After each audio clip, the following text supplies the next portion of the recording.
Need a repair? We offer a free diagnostic. We pick up and deliver right to your door, no calls, no hassle.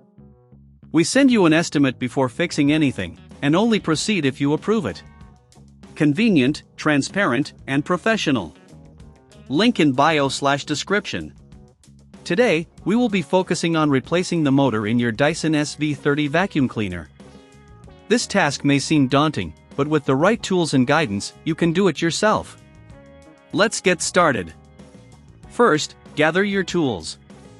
You will need a T15 Torx screwdriver, a flathead screwdriver, and a pair of pliers. Ensure you have a clean workspace to keep all parts organized. Begin by unplugging your Dyson SV30 from the power source. Safety is crucial, so make sure the vacuum is completely off. Next, remove the dust canister by pressing the button at the top and pulling it off. This will give you better access to the motor compartment. Now, locate the screws that hold the motor cover in place. Using your T15 Torx screwdriver, carefully remove these screws. Keep them in a small container to avoid losing any parts. Once the screws are removed, gently lift the motor cover off. You may need to use a flathead screwdriver to pry it open if it's stuck. Be cautious not to damage any clips or surrounding components. With the motor cover removed, you will see the motor itself. Before proceeding, take a moment to clean any dust or debris from inside the compartment. This will help improve the performance of your vacuum and prevent future issues. Now, disconnect the motor's wiring harness.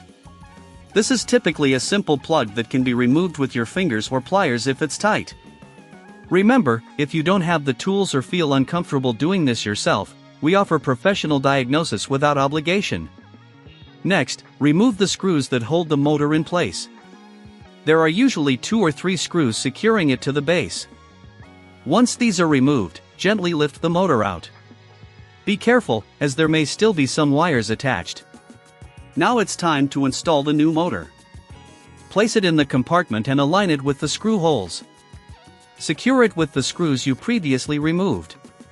After securing the motor, reconnect the wiring harness. Ensure that it clicks into place firmly. This step is essential for the motor to function properly. Replace the motor cover by aligning it back onto the vacuum. Press it down gently and secure it with the screws you originally took out. Make sure everything is tight, but don't over-tighten to avoid stripping the screws. Now, reattach the dust canister, ensuring it locks into place.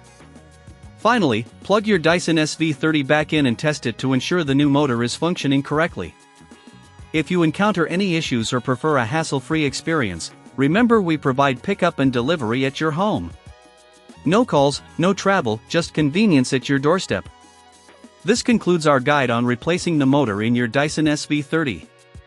With these simple steps, you can extend the life of your vacuum and maintain its performance. For any further assistance or a quote before repair, don't hesitate to reach out. Need a repair? We offer a free diagnostic. We pick up and deliver right to your door, no calls, no hassle. We send you an estimate before fixing anything, and only proceed if you approve it. Convenient, transparent, and professional. Link in bio/description.